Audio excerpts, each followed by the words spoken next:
오늘 하나님의 말씀은 창세기 22장 1절에서 2절 말씀이 되겠습니다. 제가 여러분 앞에 낭독해 드리겠습니다. 그 일 후에 하나님이 아브라함을 시험하시려고 그를 부르시되 아브라함아 하시니 그가 이르되 내가 여기 있나이다. 여호와께서 이르시되 내 아들 내 사랑하는 독자 이삭을 데리고 모리아 땅으로 가서 내가 내게 일러준 한 산 거기서 그를 번제로 드리라. 아멘. 오늘 말씀은 성도라면 대부분 들어서 잘 알고 있는 이 아브라함의 시험 사건, 이삭을 번제로 드린 사건에 관한 내용인 것을 여러분들이 잘 알고 있을 것입니다. 하나님께서 백세에 낳은 이삭을 번제로 바치라는 이 말씀에 순종함으로 하나님이 내신 시험에 승리한 그런 내용이 사실은 1절부터 19절까지 기록되어 있습니다. 그런데 이 사건 속에는 하나님께서 이루시려고 하는, 또한 예수 그리스도를 통하여서 이루시려고 하는 그 구속 사역의 전체가 여기에 집약되어 있고, 또한 우리가 다시 구원받은 상태가 무엇을 의미하는지가 이 속에 포함되어 있습니다. 그래서 꽤 중요한 내용들이 여기에 많이 포함되어 있기 때문에 제가 이것을 2번 내지 3번으로 나눠서, 사실은 오늘 다 하게 되면 준비를 했는데 다 하게 되면 시간이 엄청나게 소요되면서 여름에 여러분이 너무나 힘들게 할까봐 오늘 2-3번으로 나누어서 이 말씀을 전하도록 하겠습니다. 성경 전체에 이 중요한 주제 중 하나가 이 시험이라고 하는 주제입니다. 여러분, 시험에 대해서 그냥 오해하시면 안 됩니다. 시험이라고 하는 이 주제가 있는데, 에덴 동산에서 아담에게 주어졌던 시험이 실패한 뒤로부터 시험은 하나님의 주도적으로 이끌어 가시는 구원 역사에서 매우 중요한 주제로 등장하게 된다는 사실을 우리가 알아야 합니다. 어떻게 시험이라는 주제가 성경 전체에 구원의 사건과 연관되어 있는지를 오늘 제가 여러분에게 말씀을 드리겠습니다. 구원이란 지난번에도 말씀드렸듯이 반복해서 말씀드린 것처럼 하나님께서 에덴 동산에서 아담에게 본래 가지고 계셨던 그 부르심과 목적으로 회복시키는 것이라고 말씀을 드렸습니다. 첫 아담에게 주셨던 하나님의 형상과 이 2가지 직분을 그리스도를 통해서 다시 회복시키셔서 하나님의 본래 계획을 완성하는 것이 구원이라는 것을 제가 여러 번 여러분에게 말씀드리고 강조해 드렸습니다. 우리가 교회를 다니고 성경을 읽고 배우는 가장 주된 목적은 바로 하나님의 이 구원을 배우기 위한 것이죠. 네, 오늘도 우리가 하나님의 구원을 배우러 온 것입니다. 우리의 위로를 받고 우리가 무슨 우리가 현재 가지고 있는 문제를 해결하고 이런 것들은 부차적이고 극히 2차적인 문제입니다. 우리는 하나님이 행하신 그 구원을 배우러 왔다는 것이죠. 그러므로 우리 성도들은 구원이 무엇인가, 하나님이 행하시는, 성경이 가리키는 구원이 무엇인가를 명쾌하게 정의하고 있어야 됩니다. 그래서 그것을 믿는 것입니다. 그래야만이 우리에게 하나님이 주시는 그 구원이 무엇인 것을 분명히 우리가 붙잡고 갈 수 있게 되는 것이죠. 성경은 첫째 아담을 통하여 야기된 타락을 둘째 아담으로 오신 예수 그리스도가 에덴 동산의 이 타락 과정에서 일어났던 일들을 그대로 역전시키셔서 우리를 구원하실 것을 말씀하고 있습니다. 성경이 그렇게 얘기하고 있다는 것입니다. 그러므로 예수님이 오셔서 하신 구속사역의 핵심은 첫 번째 아담이 실패한 그 일들을 모두 다 제자리로 돌려놓는 일을 하신다는 것이죠. 잘 여러분 이해하셔야 됩니다. 오늘 아브라함의 시험 사건 역시 그리스도가 오셔서 하신 구속 사역의 모형인데, 아브라함의 시험 사건이 어떻게 에덴 동산에서 일어났던 일들과 연관되어 있는지, 그리고 예수 그리스도가 오셔서 하신 그 구속 사건들에 대한 모형이 되는지, 예표가 되는지를 여러분에게 말씀드릴 것입니다. 22장의 아브라함의 시험 사건은 우리가 알아야 할 내용이 참 많이 있습니다. 그래서 제가 여러분들에게 오늘 이 시험과 관련한 아브라함의 시험의 성격, 이 목적이 무엇인지를 적용 없이 여러분에게 설명을 해드릴 것입니다. 그래서 자세히 이 강론한 내용을 들어보시고 지금까지 여러분들이 알고 있었던 이 아브라함의 이 시험 사건과 오늘 제가 여러분에게 전하는 이 말씀이 어떻게 다른지, 무엇이 정말 성경이 가르치는 진리인지를 여러분들이 잘 이해하시고 이 사건에 대해서 피상적으로 알고 있게 되면 어떤 문제가 발생하는지 오늘 제가 여러분에게 잠깐 설명해 드릴 테니까, 우리 그리스도인들은 이 세상에서 하나님이 행하시는 구원을 변증하고 복음을 선포해야 되는데, 내가 알고 있는 복음이 성경이 말하고 있는 내용을 정확하게 알고 있지 않으면 전할 수도 없고, 우리는 세상에서 공격해오는 수많은 하나님들이 공격해오는 그 사단의 첫 번째 전략에 우리가 결국은 말려들고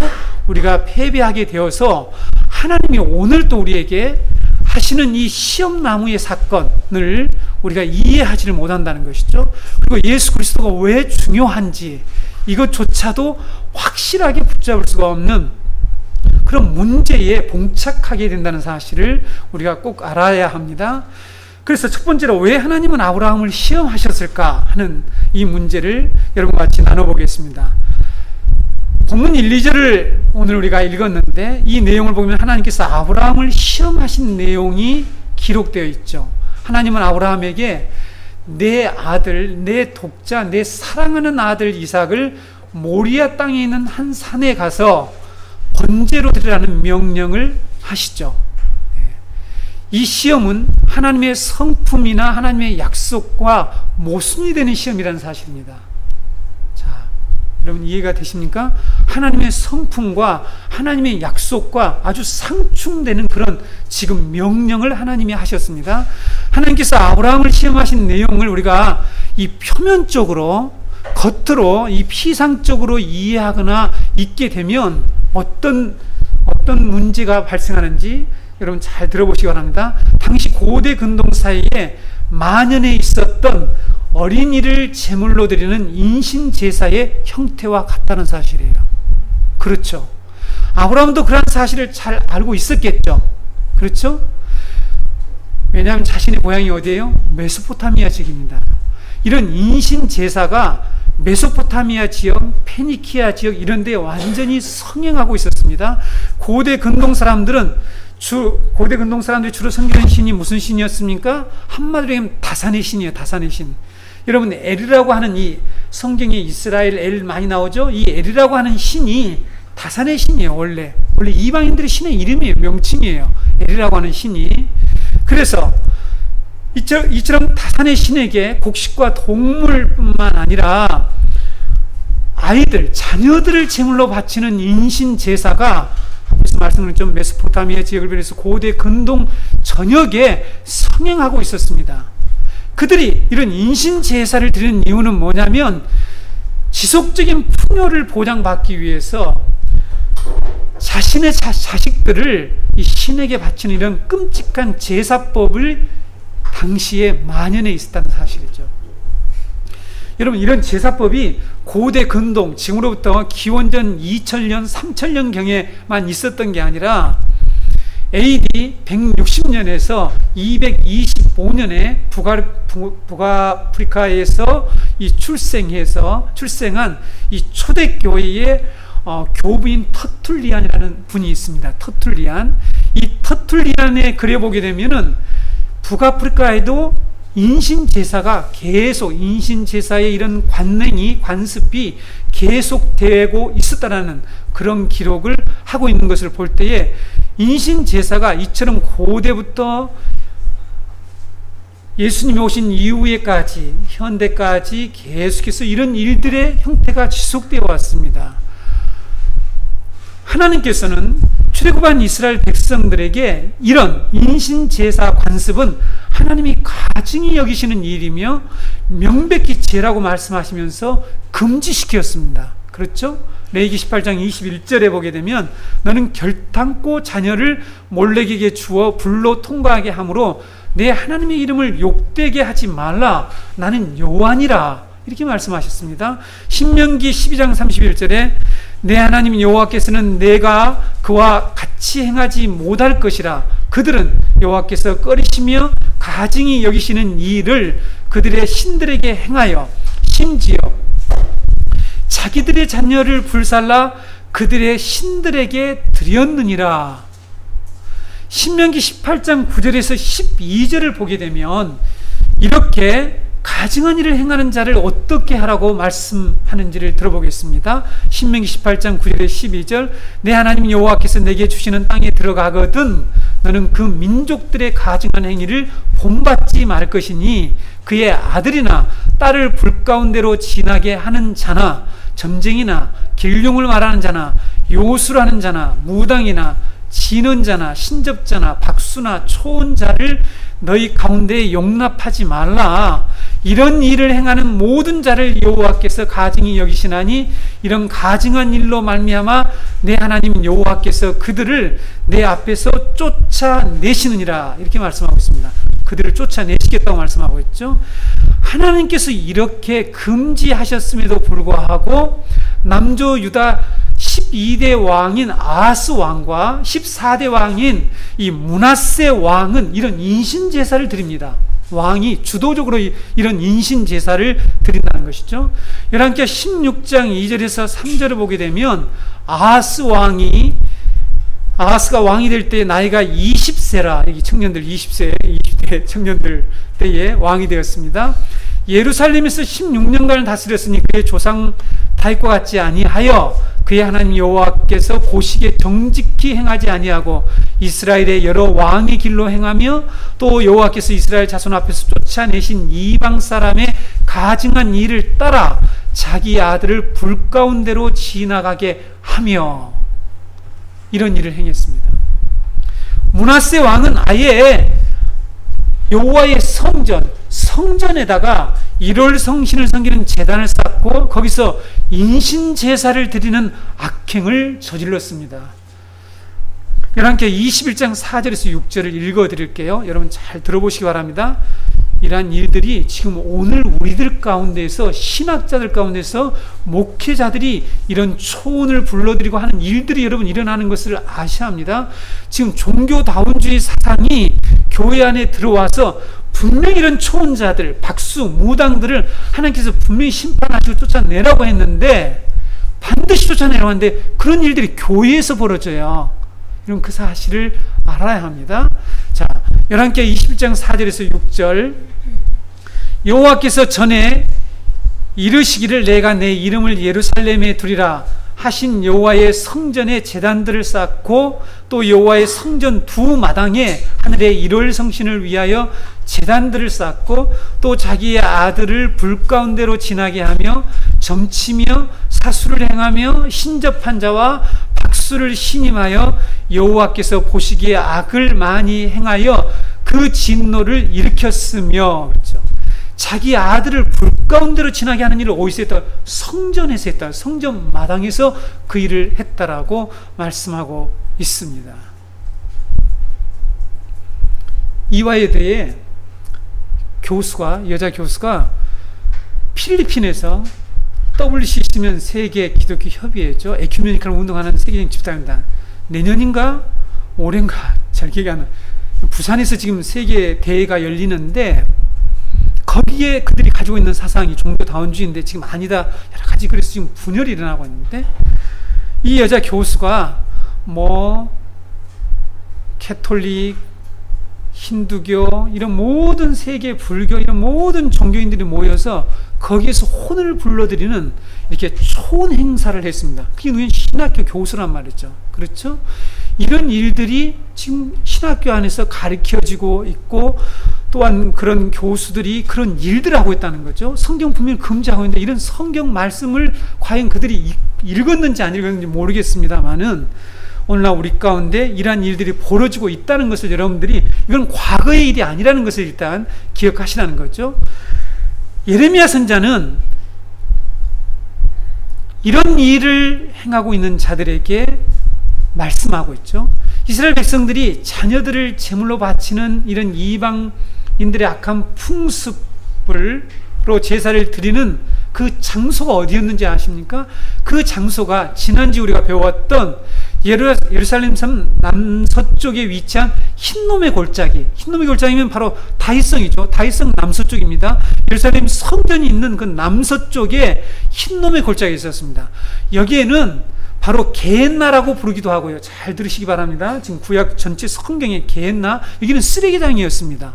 그런데 여기에 도벳 사당을 건축해 놓고 거기에서 자녀들을 이처럼 불태우고 제물로 드리는 인신 제사를 한 곳이 바로 흰놈의 골짜기라는 사실입니다. 그래서 예레미야 선지자를 통해서 하나님께서 그 일은 하나님이 명령하지 아니했고 하나님의 마음에 생각도 하지 않는 일이라고 지적하면서 그들이 얼마나 많이 자녀들을 제사로 드렸으면 도벳 그 사당에 자리가 없을 만큼 매장했다, 이런 말씀을 하셔요. 심각하죠? 네. 예레미야 7장 31절 32절 말씀을 읽어드릴게요. 흰놈의 아들 골짜기에 도벳 사당을 건축하고 그들의 자녀들을 불에 살랐나니 내가 명령하지 아니하였고 내 마음에 생각하지도 아니한 일이니라.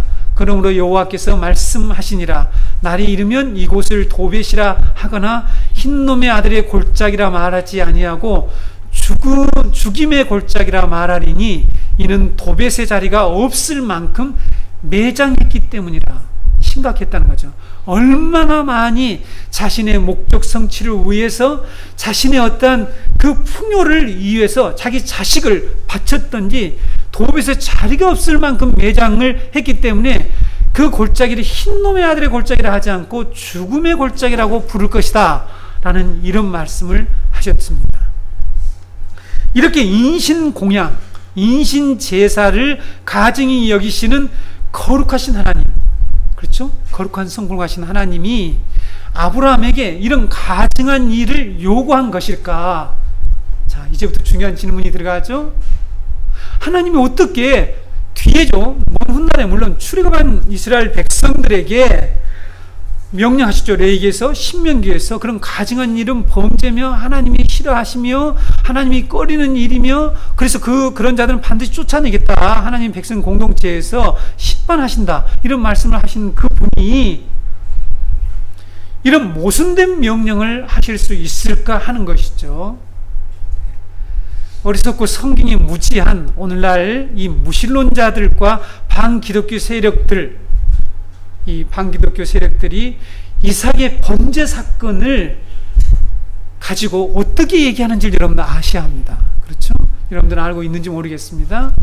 고대 근동의 인신 제사와 동일하게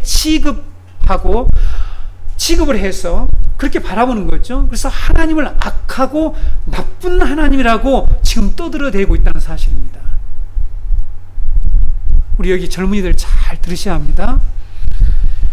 리처드 도킨슨, 이 시대의 무신론의 전도자, 아주 가장 유명한 전도자라고 일컫는 리처드 도킨슨이 만들어진 신이라는 책에서 구약 성서의 신은 모든 소설을 통틀어 가장 이것도 넌픽션이라고 이렇게 얘기하는 거죠. 소설이라고 얘기하는 모든 소설을 통틀어 가장 불쾌한 주인공이다, 이런 얘기를 하고요.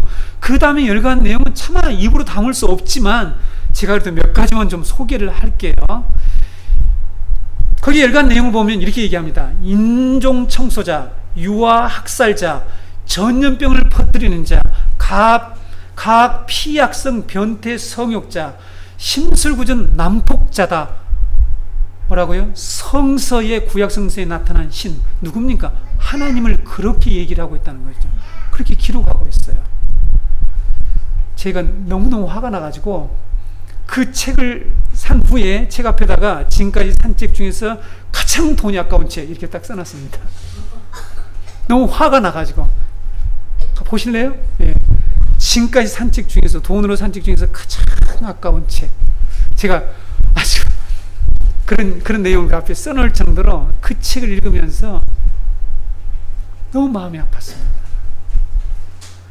지금 우리 가운데 무신론자들과 이런 반기독교 세력들이 구약을 잊고 하나님을 이렇게 욕하고 폄훼하고 하나님을 가장 나쁜 신이라고 말하고 있는데 우리 기독교인들은 이러한 사건을 어떻게 해석하고 있는지 모르겠다는 사실이죠.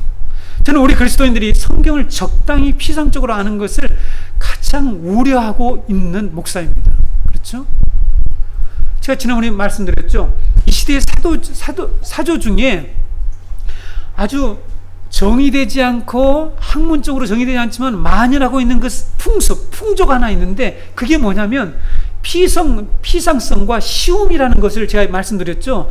사람들은 이 어려운 일을 선택하지 않아요. 그리고 메시지도 아주 쉽고 편한 것만 좋아해요. 그렇죠? 제가 여러분들에게 율성 말씀처럼 젖이나 먹이는 그런 목회자가 영적 지도자가 되지 않기 위해서 여러분에게 단단한 음식을 먹이려고 작정한 사람입니다. 그래서 여러분들에게 어려운 말씀을 들으셔야 해요. 그래서 여러분들이 그래야만 성장을 할 수가 있습니다. 또 하나는 피상적이요. 아는 것이 알긴 하는데 아주 표피적으로 피상적으로 알고 있다는 거죠. 오늘 스마트폰 세대에 살아가는 이 시대 사람들은 지식들 여기서 조금 저기서 조금 가져왔는데 전부 피상적으로 알고 있어요. 그 속에 정말 깊은 오묘한 내용들을 알 수가 없어요. 빨리 지나치고 대충 보고 이런 실력을 가지고서는 복음을 증거할 수가 없다는 거죠. 복음이 진리인 것들을 선포할 수가 없어요. 근데 우리 기독교인들이 성경을 적당히 알거나 피상적으로 아는 것, 그래서 그것이 가장 위험한 일이고 저는 우려한다는 사실이죠. 성경을 잘못 해석하고 곡해해서 인류 역사 가운데 지금까지 이 2000년의 역사 가운데에서 기독교인들이 저지른 일로 인해서 지금까지 복음을 전하는데 방해가 되는 그 사건들이 있잖아요. 그 모든 일이 무엇 때문입니까? 바로 성경을 잘못하고 잘못 이해하고 해석한 결과라는 것이죠. 그렇죠? 우리를 구원하는 진리를 가장 나쁜 언어로 모욕하고 그 모욕한 책이 전 세계에서 지금 수백만 부나 팔리며 베스트셀러가 되어서 사람들에게 복음을 듣고 볼 수 있는 그 눈을 막고 눈과 귀를 막고 있는 이때에 우리 성도들은 이런 성경의 사건을 구원의 진리로 풀어낼 수 있는 능력을 갖춰야 된다는 것이죠. 그래야 우리 자신도 살고 다른 영혼을 주님께로 인도할 수 있습니다. 그래서 여러분 이 이삭의 번제 사건이 당시에 만연해 있던 그런 인신 제사와 뭐가 다른지 이것을 우리는 분명히 여기서 밝혀내야 한다는 것이죠. 지금 밖에 있는 사람들이 하나님의 이 성경의 구원의 진리를 계속 공개하는 사람은 그렇게 얘기하잖아요. 하나님은 유학살자다. 기록되어 있지 않냐? 그럼 문자적으로 피상적으로 알고 있는 성도들은 맞네. 그렇게 보니까 또 그렇게 생각이 돼. 이렇게 피상적으로 성경을 알고 있으면 그들이 얘기하는 심지어는 논리로 무장해 나와서 성경의 진리를 무너뜨리는 그들 앞에서 우리가 가지고 있는 복음의 능력이 너무나도 무력하다라고 하는 그런 그리스도인이 되어서는 안 된다는 것이죠. 그러면 우리는 이삭을 번제로 바치라는 사건을 어떻게 이해해야 할 것인가? 하나님의 성품과 모순되지 않는 사건으로 어떻게 우리가 이 말씀을 해석해야 하는가 하는 걸 여러분과 같이 오늘 철저히 규명해 보도록 하겠습니다. 여러분들 그동안 그냥 읽었던 것처럼 이 사건이 단순하지 않습니다. 그렇죠? 이 사건은 단순히 아브라함처럼 순종하자 그런 교훈을 우리에게 말하는 내용이 아니에요. 우리가 이 사건을 올바로 해석하고 이 사건이 담고 있는 이 중요한 진리, 구원의 진리입니다. 이 구원의 진리를 이해하기 위해서 어떻게 해야 합니까? 계속해서 제가 설교 시간에 말씀드린 것처럼 우리가 계속해서 해왔던 방식처럼 성경 전체 구속사의 줄거리 속에 이 사건을 넣는 거예요. 그리고 이것이 어떻게 그리스도가 하신 구속 사건과 관련되어 있는지, 하나님의 본래 구원의 계획, 하나님의 본래의 에덴 동산에서 가지고 계시는 그 계획과 어떻게 연관되어 있는지를 우리가 잘 살펴보게 되면 아브라함의 시험 사건의 이 목적 그리고 그 성격, 의미를 우리가 올바로 해석하고 이해할 수가 있습니다. 그래서 결론부터 말씀드리면 아브라함의 이 시험 사건은 아담이 실패한 시험을 회복하시기 위한 아브라함의 선악과 나무 사건이라는 사실입니다. 오늘 제가 제목을 아브라함의 선악과 나무 사건이다. 이렇게 얘기를 쓰려다가 아브라함의 시험나무라고 이렇게 바꿨죠. 제목을 듣는 순간에 여러분 좀 의아해하지 않았습니까? 제목은 보신 적이 없다 이러십니까? 지금 주보를 보신 적이 없다는 것입니까? 이삭을 번제로 바치라는 아브라함의 시험 사건은 에덴 동산에서 하나님이 아담과 언약을 비준하기 위해서, 일방적으로 하나님이 행위 언약을 선포하시고 그것을 비준하기 위해서 행하신 시험과 같은 성격, 같은 목적을 가진 사건이라는 것을 여러분들이 먼저 이해를 하셔야 됩니다. 먼저 그 내용을 마음에 가다듬고 담아두고 이 사건을 풀어나가겠습니다. 우리가 창세기 2장에서 이미 배운 것처럼 하나님께서 에덴 동산을 창설하시고 아담과 언약을 맺으셨죠. 그 언약을 가리켜서 무슨 언약이라고 합니까? 행위 언약. 행위 언약이라고 우리가 불렀단 말이죠. 행위 언약을 하는데 에덴 동산의 모든 그 내용이 무엇입니까? 에덴 동산의 모든 나무는 먹을 수 있지만 동산 중앙에 있는 선악을 알게 하는 나무는 먹지 말라. 먹는 날에는 반드시 죽으리라. 라는 이런 말씀을 하시면서 아브라함과 행위 언약을 세우셨죠. 이 언약, 행위 언약의 목적이 무엇입니까? 하나님과 이 아담과의 인류와의 이 관계를 유지하는 목적이라는 것이죠. 그렇죠? 선악을 알게 하는 나무에 대해서 그래서 사람들이 여러 가지 해석들과 견해를 내놓고 있지만 선악 나무는 그 핵심은 아담을 시험하는 나무였다는 사실입니다. 아담을 시험하는 나무였습니다. 선악과를 먹지 말라는 금지 명령은 하나님이 아담을 시험하기 위해서 주신 것이고 그 시험의 결과에 따라서 아담이 창조 언약에서 약속된 하나님의 복을 받느냐 아니면 이 하나님께서 행위 언약 속에 선포된 대로 저주를 받느냐 하는 이 여부가 결정되었다는 사실입니다.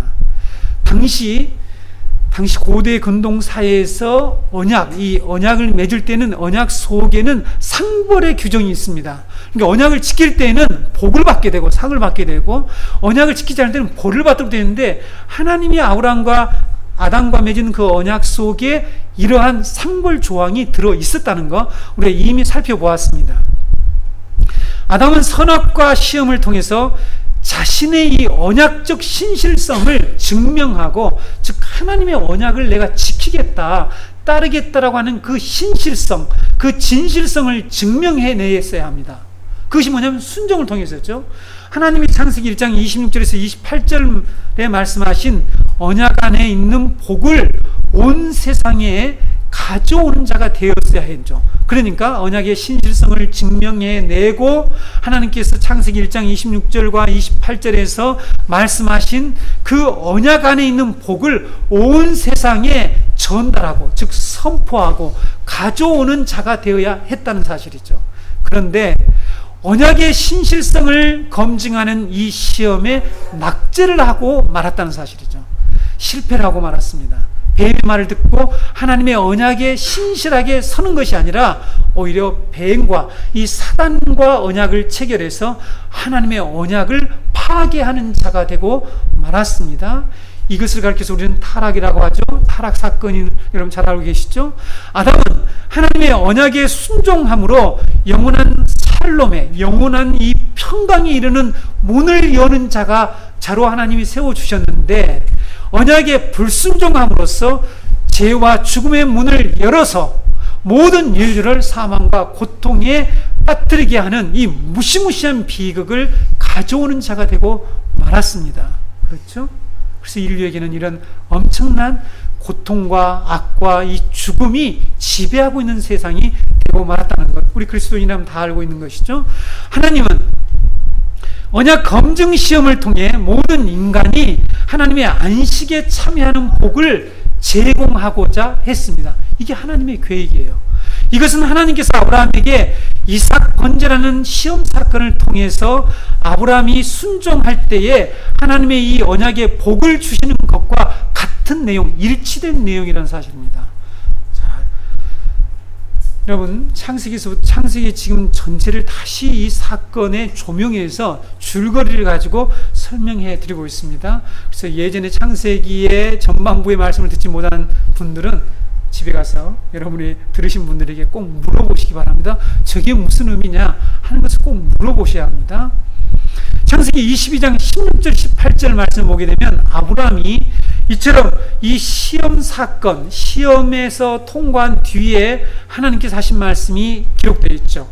16절 18절 이르시되 여호와께서 이르시기를 내가 나를 가리켜 맹세하노니 내가 이같이 행하여 내 아들 내 독자도 아끼지 아니하였은즉 내가 내게 큰 복을 주고 내 씨가 크게 번성하여 하늘의 별과 같고 바닷가의 모래와 같게 하리니 내 씨가 그 대적의 성문을 차지하리라.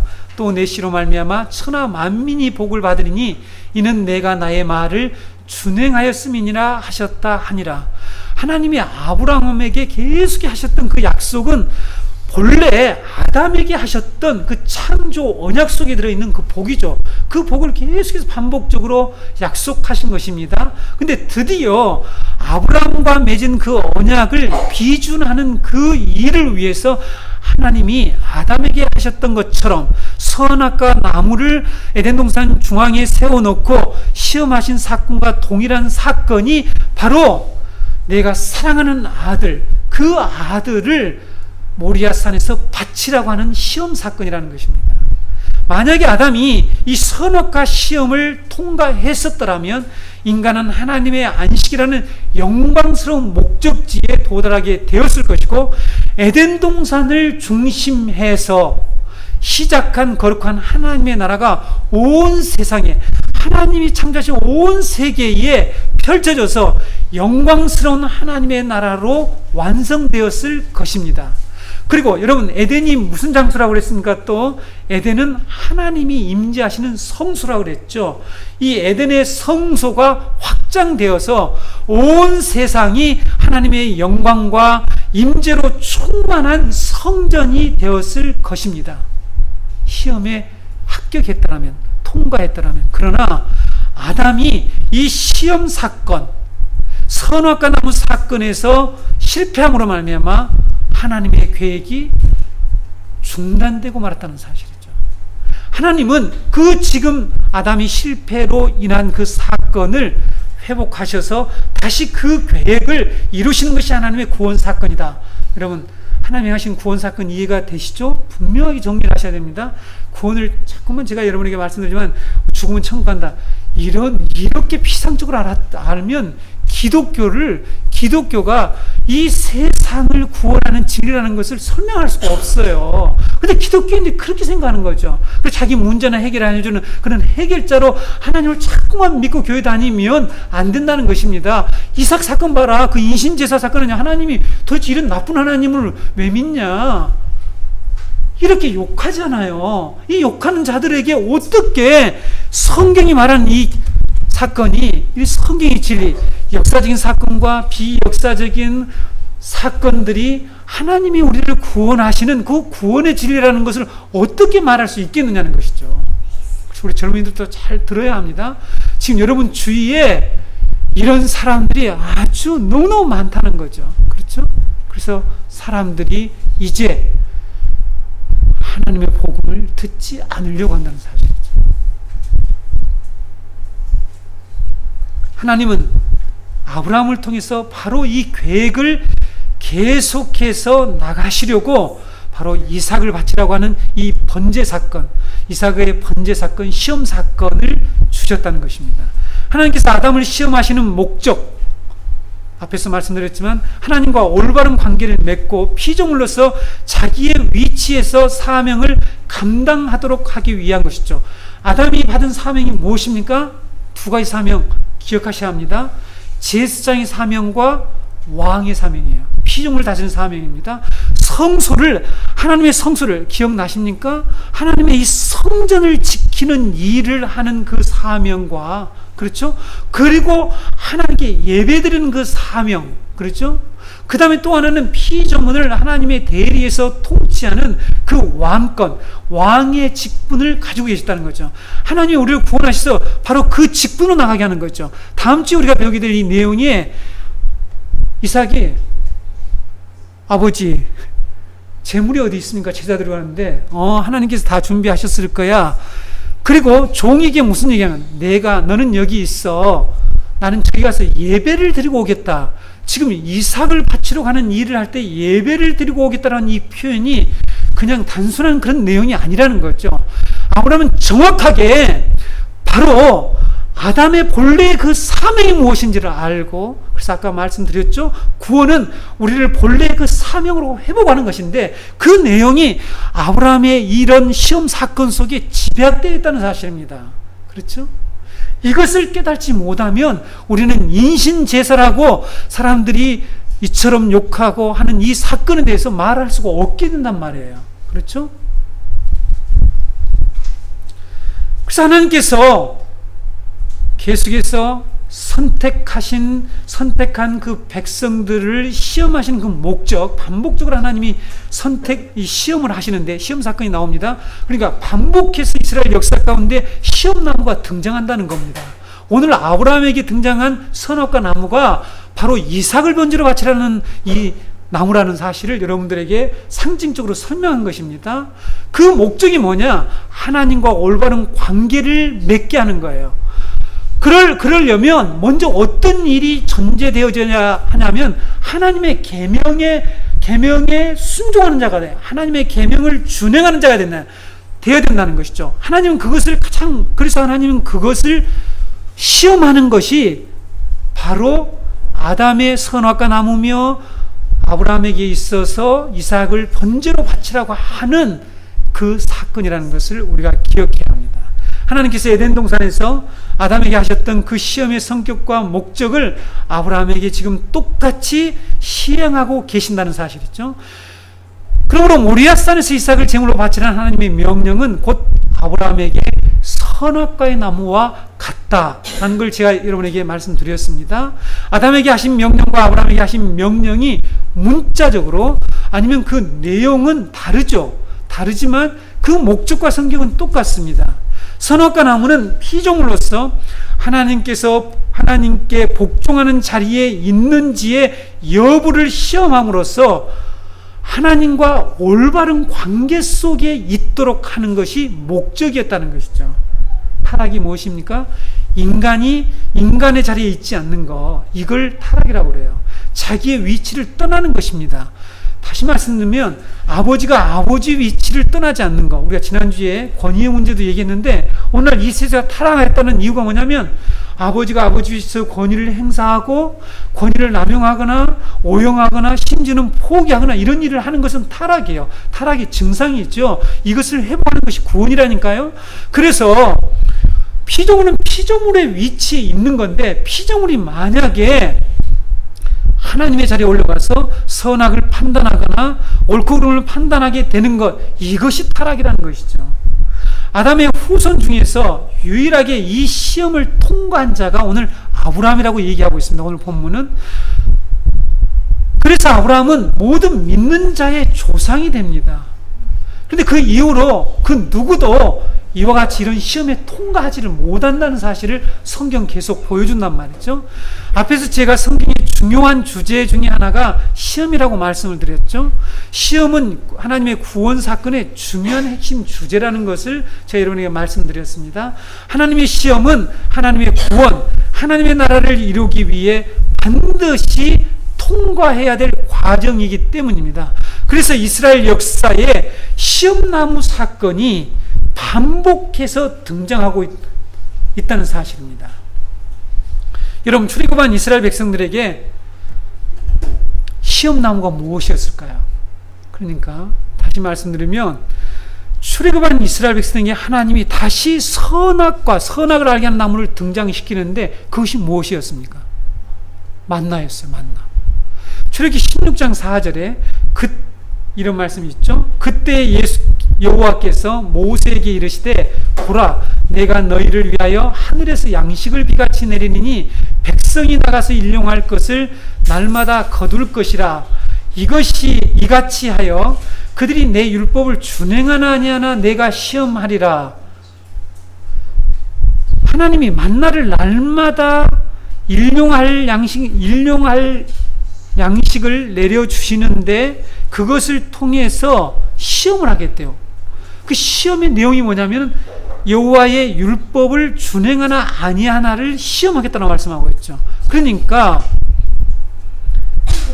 출애굽한 이스라엘 백성들에게서 시험 나무는 바로 만나였다는 사실입니다. 만나. 하나님께서 하루에 한 호멜을 거두고, 한 호멜이 얼마입니까? 양이 2리터요.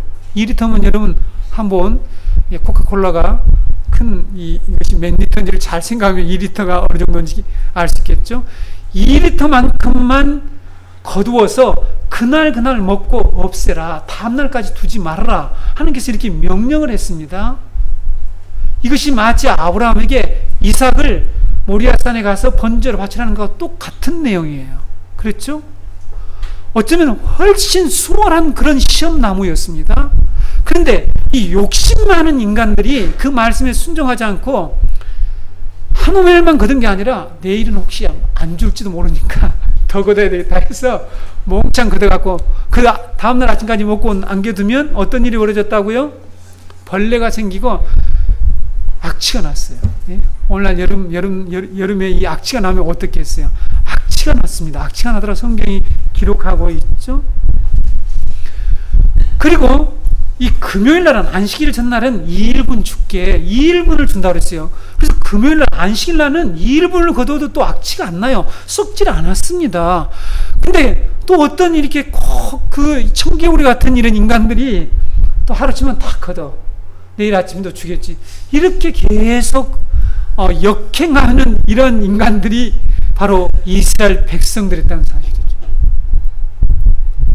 하나님이 여러분 아담이나 아브라함과 그리고 이스라엘 백성들을 시험하는 목적이 분명하죠. 뭐라고요? 하나님의 계명의 순종 여부를 시험하는 것이었습니다. 시험 내용은 분명하다는 것이죠. 하나님의 계명을 준행하는지 그렇지 않는지를 시험을 하는 것이죠. 그래서 그들로 하여금 하나님의 이 신실한 하나님의 이 거룩한 백성을 만들기 위해서 계명에 순종하기 위한 그런 목적으로 시험나무를 주셨는데 이스라엘 백성들이 계속해서 실패했습니다. 오늘 본문에서 시험에 통과한 아브라함에게 하신 하나님 말씀에서 분명하게 이 내용이 드러나죠. 여러분 이 18절을 보게 되면 마지막 부분에 또 내 씨로 말미암아 천하 만민이 복을 받으리니 이는 내가 나의 말을 준행하였습니다. 아브라함이 나의 말을 준행하였다고 그랬죠. 그러니까 이 시험나무에 통과했다는 뜻입니다. 그렇죠? 하나님이 하신 이 시험에 통과했습니다. 그래서 믿음의 조상으로 인정되었습니다. 하나님께서 아브라함에게 오해를 받을 수 있는 이 내용으로 오해를 받을 수 있습니다. 아브라함이 어디서 자랐다고요? 메소포타미아 지역이 자랐습니다. 메소포타미아 지역에 이미 인신봉양, 인신제사가 완전히 성행하고 있었기 때문에 이삭을 바치라고 했을 때 하나님이 어떻게 이런 일을 나에게 시킬까? 그래서 오해할 수가 있겠죠. 자, 그런데 여러분 하나님께서 이런 세상의 양식, 세상에 있는 이런 양식들을 빌어와서 지금 시험을 하고 있는 것입니다. 할례도 여러분 하나님께서만 명령하신 내용이 아니라 당시 고대 근동사에 할례가 퍼져 있어요. 할례 행사가 퍼져 있었습니다. 근데 단지 딱 하나 다른 점이 뭐라고요? 유아를 난지 8일 만에 행하는 이 할례 양식이 당시 고대 문화에 퍼져 있는 양식과 다를 뿐이에요. 그래서 그걸 통해서 하나님께서는 지금 그들과 언약을 맺으시고 언약의 신실한 백성으로 훈련시키고 있는 것 뿐입니다.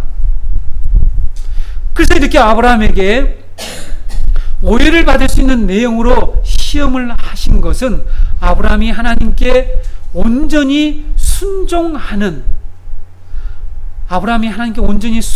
하나님 나라 백성의 씨를 삼으려고 하는데 그것을 시험하려면 하나님의 명령에 순종하지 못해서 실패했던 이 아담의 시험 사건의 실패를 극복해야 된단 말이죠. 그렇죠? 이것을 회복해야 된다는 것이죠.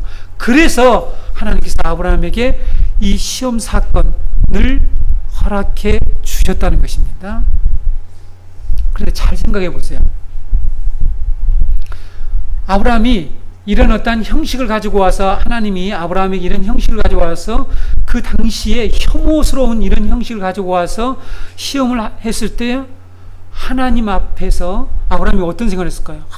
하나님도 이런 하나님인가? 그럼 다른 신하고 같단 말인가? 이런 엄청난 갈등이 생길 수 있습니다.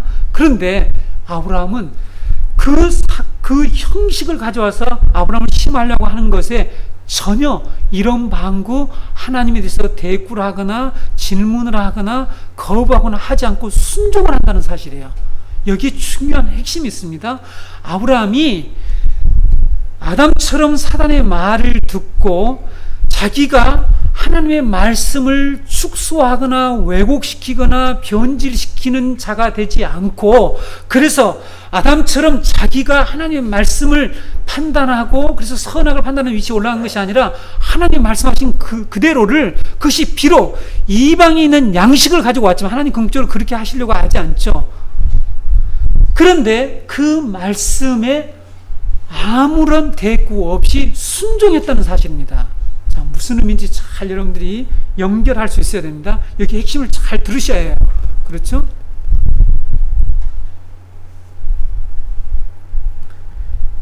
세상에서 만행되고 있는 그 아주 혐오스러운 형식을 끌고 왔을 때 아브라함은 이해할 수 없었지만 그것을 전혀 하나님 앞에 이의를 제기하지 않았다는 사실입니다.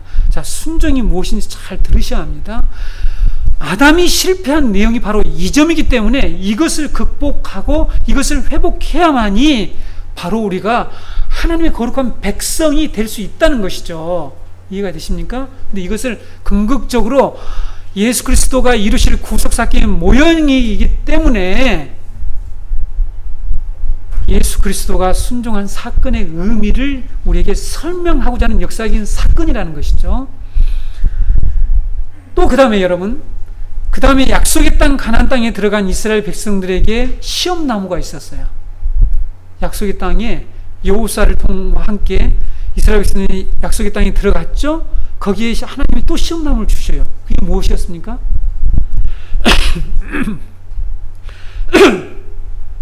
그래서 여러분 성경을 우리가 자세히 읽으셔야 합니다. 가나안 땅 원주민들이었어요. 하나님은 이방 민족들로 이스라엘이 하나님의 명령에 순종하는지를 시험하는 시험나무로 삼으셨어요. 사사기 2장 21절에서 23절 읽어드릴게요. 나도 여호수아가 죽을 때에 남겨둔 이방 민족들을 다시는 그들 앞에서 하나도 쫓아내지 아니하리니 이는 이스라엘이 그들의 조상들이 지킨 것 같이 나 여호와의 도를 지켜 행하나 아니하나 그들을 시험하려 함이라 하시니라. 여호와께서 그 이방 민족들을 머물러 두사 그들을 속히 쫓아내지 아니하셨으며 여호수아 손에 넘겨주지 아니하셨더라.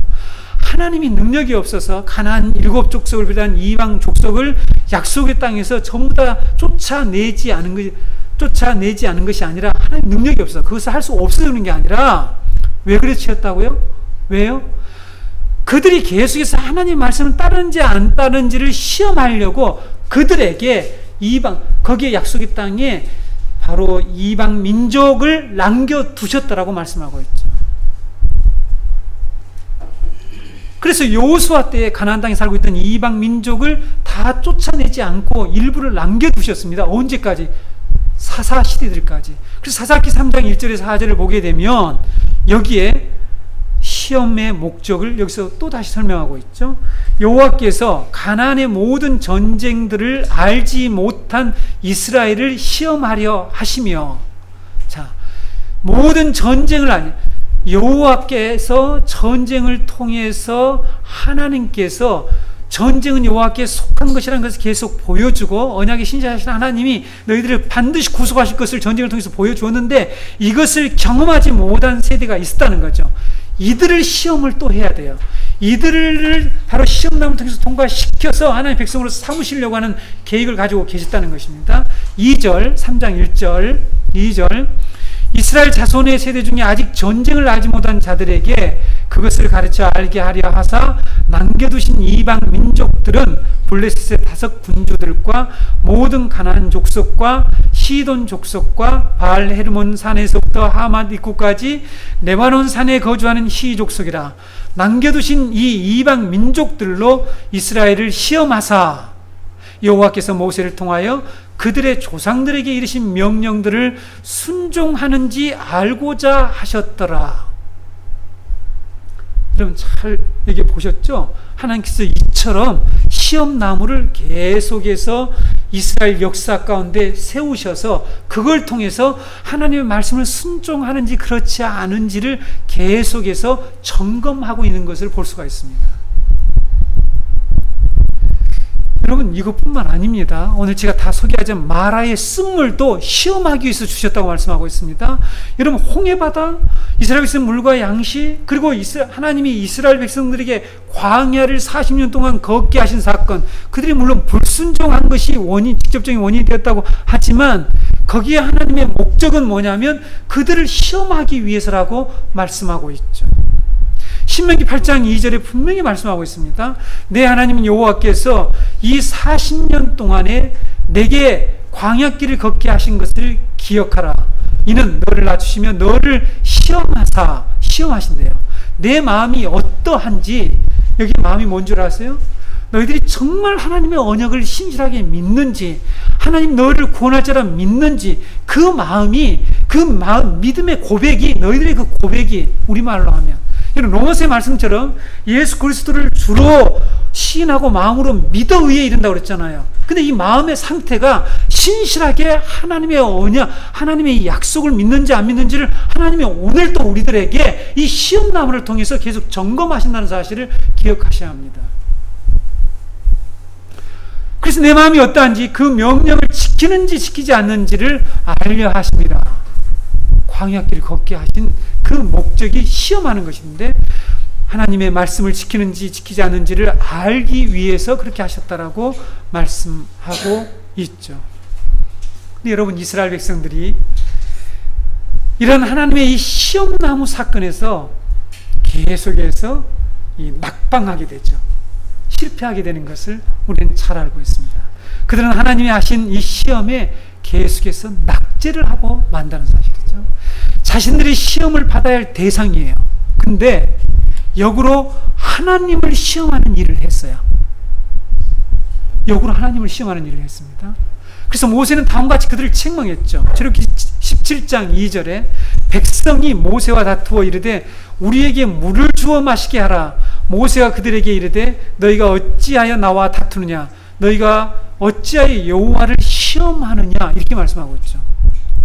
아니 물 없으면 물 달라고 하는 건데 왜 그걸 시험한다라고 이렇게 얘기합니까?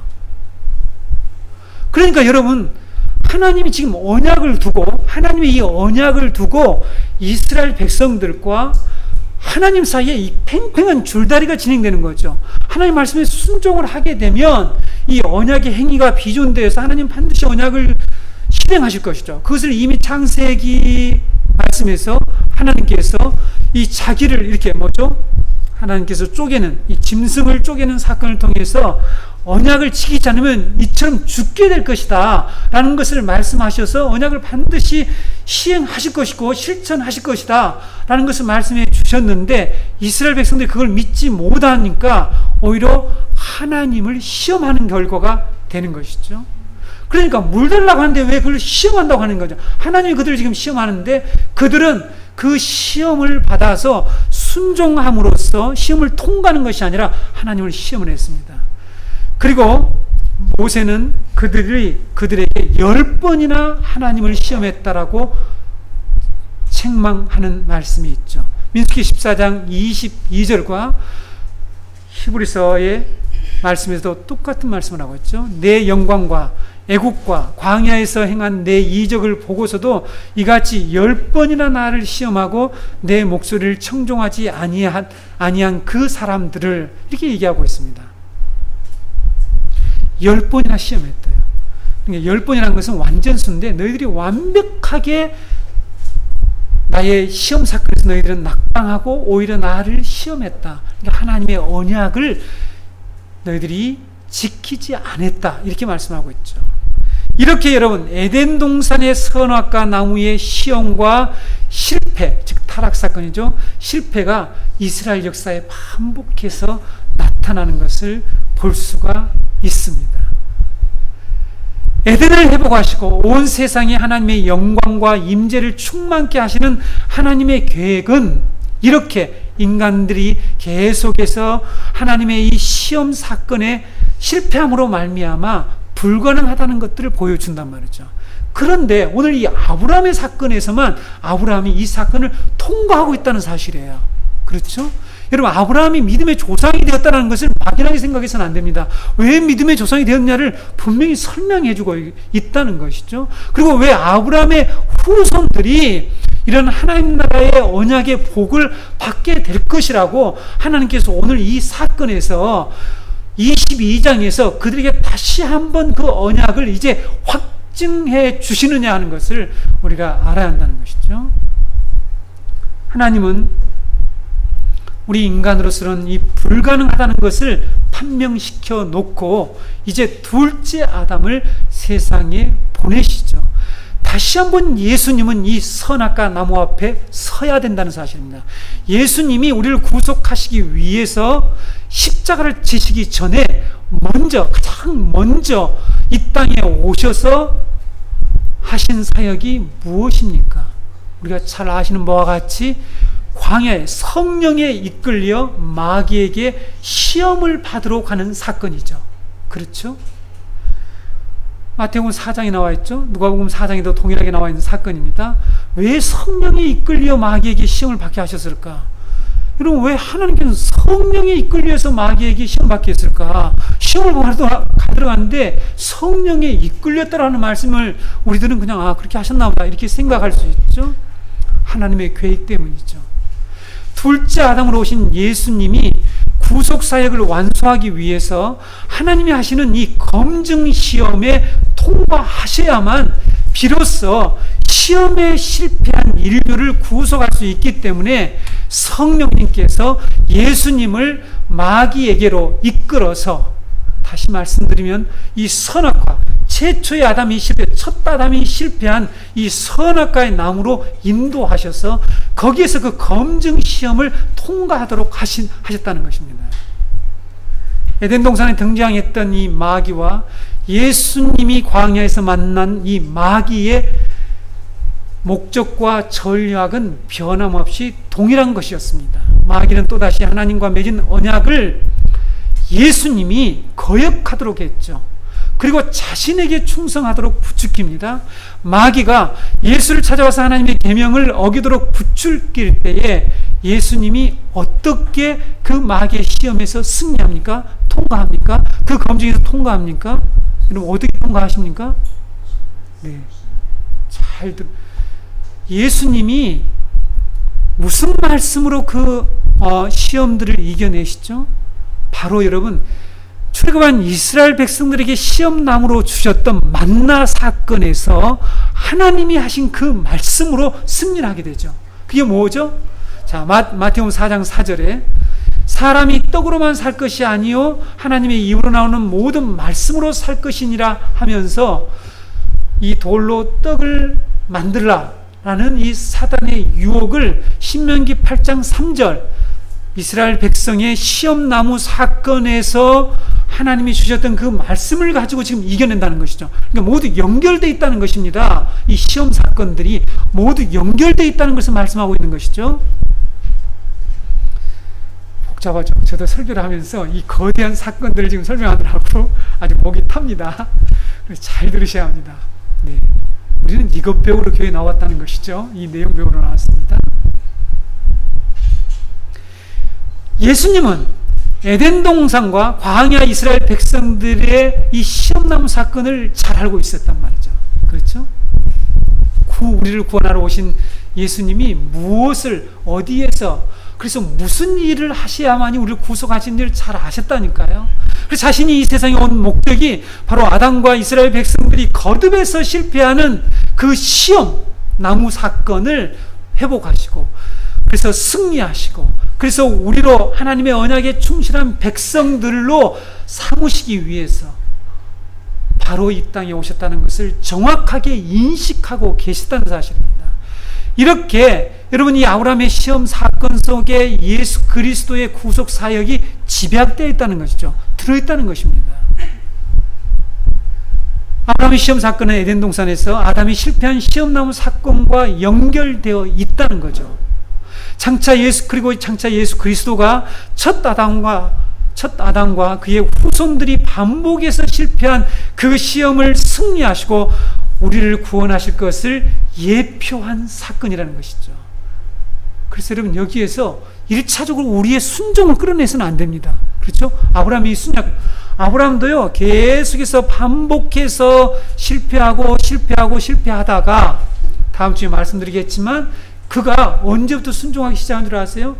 이스마엘을 쫓아내라고 하는 그 사건에서부터 순종해서 드디어 온전하게 도무지 이해를 할 수 없는 하나님이 하신 약속과 이 이삭의 번제 사건은 완전히 상충됨에도 불구하고 온전히 자기의 생각은 완전히 내려놓고 자기의 어떤 판단은 완전히 내려놓고 순종함을 통해서 결국은 믿음의 조상이 되는데, 그것은 바로 예수 그리스도가 하실 그 온전한 순종을 얘기하는 것이지 우리 인간은 결코 온전히 순종할 수 없다는 것이죠. 그래서 여기서 아브라함의 순종 사건을 이삭의 순종 사건이라고 강조하는 경우도 여러분 들으셨죠? 근데 여기서 이삭의 순종을 강조하는 내용이 나옵니까? 물론 한번 질문했는데 얘기하자마자 아무 말 안 하고 따라간 것이 순종했다라고 할 수 있지만, 이 사건의 핵심은 지금 시험 사건이죠. 그리고 아브라함이 어떻게 그 시험 사건을 잘 극복하고 통과하는지 거기에 초점이 맞춰져 있는데, 우리는 여기서 이삭의 사건을 순종을 끌어내고 하는 것은 뭔가 이 본문을 문맥에 따라서 해석하는 데에 좀 부족하지 않나, 그렇게 생각이 됩니다. 아브라함의 시험과 순종 사건은 메시아의 사역을 풍부하게 하는 모형적 사건이다라는 것을 우리가 깨달아야 합니다. 이런 진리, 이런 이 구원의 진리가 이 사건 속에 포함되어 있다는 사실을 알지 못하는 이 무지한 불신자들과 반기독교를 외치는 자들은 이 사건을 가지고 하나님을 욕을 한단 말이에요. 그렇죠? 기독교 진리를 욕한단 말이에요. 그럴 때, 이런 상황에서 우리 성도들은 아브라함의 시험 사건은 아담의 타락이 가져온 결과를 그리스도가 온전히 순종함으로 선악과 나무를 통과하시고, 이 선악과 나무의 시험을 통과하시고 우리를 구속할 것을 미리 우리들에게 보여주시고, 이것이 구원이다, 이 구원을 붙잡아야 된다, 이것만이 우리가 살 길이다, 이것만이 하나님의 이 영원한 안식과 하나님이 본래 가지고 계셨던 그 계획, 우리가 하나님의 형상으로 회복하고 본래 주셨던 그 직분으로 우리가 다시 돌아갈 수 있는 그 사명을 회복하는 길이다 라는 그 얘기를, 그것을 우리에게 가르쳐 주려고 했다는 것을 우리 그리스도인들은 분명히 깨닫고 이 구원의 놀라운 은혜를 여기서 발견해야 된다는 사실입니다. 이 사건을 통해서 예수 그리스도가 오셔서 행하신 일들이 어떻게 우리를 구원하시는지를 좀 더 정확하고 분명하게 잘 배워서 진정으로 그리스도만이 우리의 구속자가 됨을 믿어야 된다는 거죠. 자, 오늘 우리 주입사님 기도 시간에도 진짜 우리가 믿느냐, 우리 그 내용을 기도하셨는데요. 예수를 믿는다고 하는데 내용이 없는 예수를 믿어서는 안 된다는 거죠. 원래 그리스도인들이 믿는다, 예수 그리스도를 주로 시인한다, 입으로 시인한다, 마음으로 믿는다 이렇게 했는데 마음이 어떠한지를 지금 하나님은 계속해서 시험하시는 겁니다. 시험남을 주신단 말이에요. 그렇죠? 구원받은 우리를 하나님이 선택하신 백성을 동일하게 우리에게 다시 한번 너희들 진짜 언약을 믿느냐, 그것을 검증하고 있단 말이에요. 여러분들에게 시험나무가 있을 수 있습니다. 지금 그 시험나무가 여러분 앞에 나타날 수 있다는 것이죠. 근데 우리는 그것을 우리의 힘으로 이기는 게 아니라, 통과하는 게 아니라, 이제는 성령님이, 예수님이 성령님에 이끌려서 그 시험 사건을 회복하신 것처럼 우리도 그것을 포함해서 예수 그리스도의 하신 구속 사역을 믿는 거예요. 그 믿음으로 그걸 이겨내는 것이란 말이죠. 적어도 우리가 믿어야 할 그 내용이 무엇인지, 우리의 믿음 속에 포함되어야 할 내용이 무엇인지를 우리가 이렇게 배워야 된다는 것이죠. 그래서 그것을 가지고 우리는 믿음 생활을 해야 하는데, 우리의 믿음의 내용들이 저 세상 사람들이 계속해서 우리를 지적하고 비판하는 그 내용조차도 제대로 설명해낼 수 없는 그런 믿음의 체계는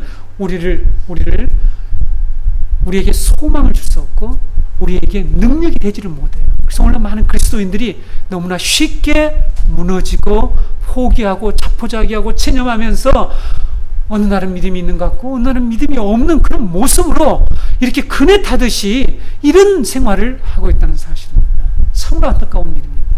그래서 우리 전공동체 식구들은 저와 함께 이런 구속의 진리를 분명하게 배워서 그리스도만이 진정으로 우리의 구속자다.